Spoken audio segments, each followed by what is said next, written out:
Welcome to the partycasino.com World 10-Pin Masters. This competition has a reputation as a tough one to win. 2 games, play badly, and you're out. Just ask Jason Belmonte, the defending champion who never really settled on opening night.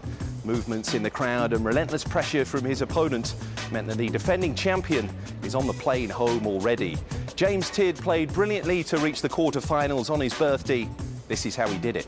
What a fairy tale story this has been for this young man to qualify for this event first of all.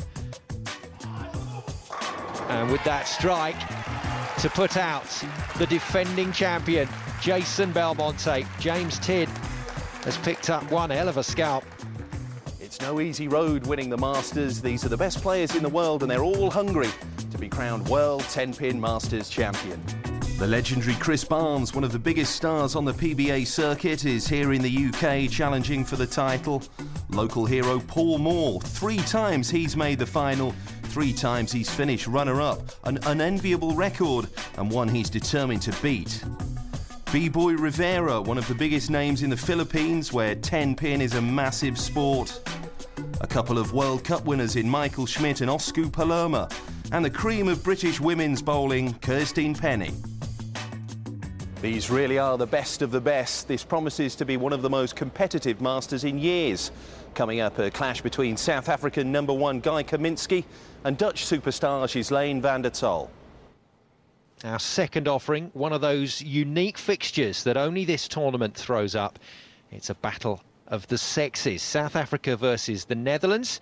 And from the Netherlands, Ghislaine van der Tol up against the South African Guy Caminsky. It's Guy Caminsky, I think, Cass, that will be feeling the pressure in this match. Guy's usually under pressure when there's a pretty young lady around. And she can bowl. Well, we know that Ghislaine has all the qualities to dominate in this sort of format. The 21-year-old from Utrecht in the Netherlands looks pretty comfortable out there. Yeah, it's 3rd on the European Ladies Ranking Tour last year. One of a number of left-handers involved in the competition this year. Guy Caminsky, though, ever present it seems. This is his 6th time at this World 10-Pin Masters, and rather like Jason Belmonte, he's become an absolute crowd favourite. He's determined to put African and indeed South African bowling on the map. Absolutely, yes. And funny enough, a quick story. He emailed me last week when he was playing a tournament in Turkey. I got an email about midnight saying, "Hey Cass, I've just shot a 300 game. I'm so great." Went on to finish about 12th in the tournament, had a great time. So he's in form. Anybody shoots a 300 a week before, you've got to look out. And he's looking quite relaxed as well. Well, we know he's going to keep the banter going with referee, opponent and crowd. Yes, at this stage, Simon, let me just say he may not be having too much banter with Ghislaine. Ghislaine actually is wearing a scarf around her neck. She's from a young age, she's had a problem. She's actually had a laryngectomy, which is her voice box was taken out. And that was quite a serious operation as a young child. And so she has to wear that scarf.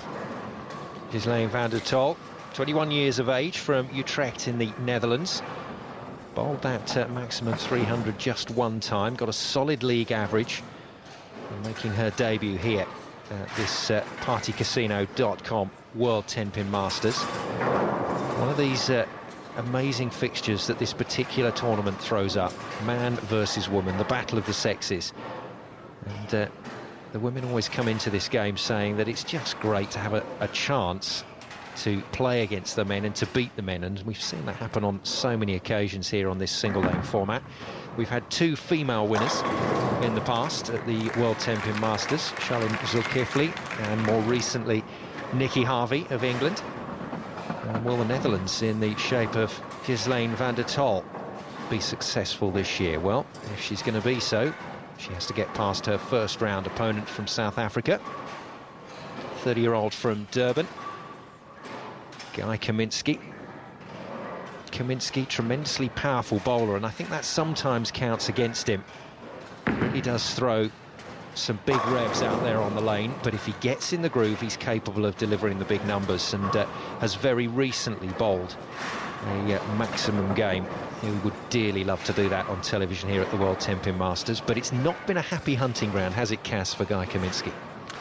No, the ever-present party animal from Durban has certainly got past the first round on a couple of occasions. He's had some big numbers bowled against him in the past, and so he'll be trying to improve on that this year. Second game then of this tournament, Ghislaine van der Tol of the Netherlands versus Guy Caminsky of South Africa. Just remains for Bernie White, our referee, to get things underway. Ghislaine van der Tol then, will it be her lane? That's the question here at this year's tournament. Looks confident, looks calm, has the family here in the audience to support. That's quite useful to have the support structure behind you if you're competing in sport. And we'll be cheering on these first few deliveries then. The debutante to get her competition underway. And she does so with a strike. Well, we often see that first ball as a strike, Cass. The players are so focused and so locked in. Wow, that was some shot, wasn't it? Down the left-hand side of them, great follow-through with that arm, steady at the line, well, rips the rack. So the young lady's off to a great start. Winner of the Malta Open last year, the Irish Open, and a tournament down in San Marino. So she's on top form as well. Now look out for the stats as this particular game develops. You'll see some quite different stats coming back for speed and rotation on the ball.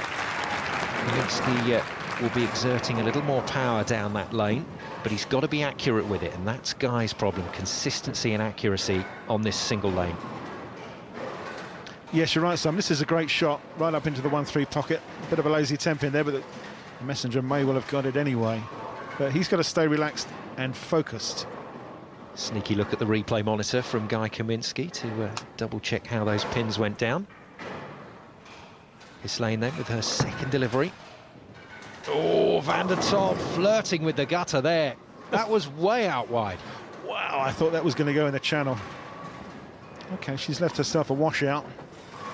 That's the 1, 3, 7 and the 9. It's makeable, but look at that, just hanging on by the skin of her teeth. Crikey. A tricky spare, needs to hit that head pin on the right-hand side and hope she can jump it across to the 7-pin. Take the spare. She's going to go for it. Very unlucky. Yeah, it is makeable, but you need a lot of accuracy with that one. So unfortunately, the first open frame. Very difficult for the bowlers up in on this stage, and as a debut event, it's a tough one to come to terms with, and Ghislaine already under pressure. Now for Guy Caminsky, he's got to get all that out of his mind. This isn't about what your opponent's doing, this is about you playing the lane, and he needs to get locked in. Oh, super stuff. Well, he got stuck on the delivery line there, Cass, and a little stumble as he delivered. Do you know, it's funny, sometimes you can get your foot stuck like that and the ball comes off your hand absolutely perfectly.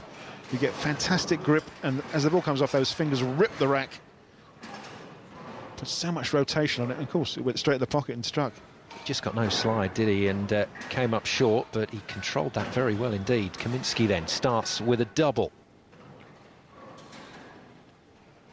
Now, Ghislaine van der Tol has to respond. Open frame last time out. Oh, she's gone. Yeah. Well, I think she avoided a foul there. We've not heard anything from Bernie, have we, Cass? Yeah, I think Bernie's just called a foul on that one. No, well, she didn't quite step sideways far enough then. That is a shame.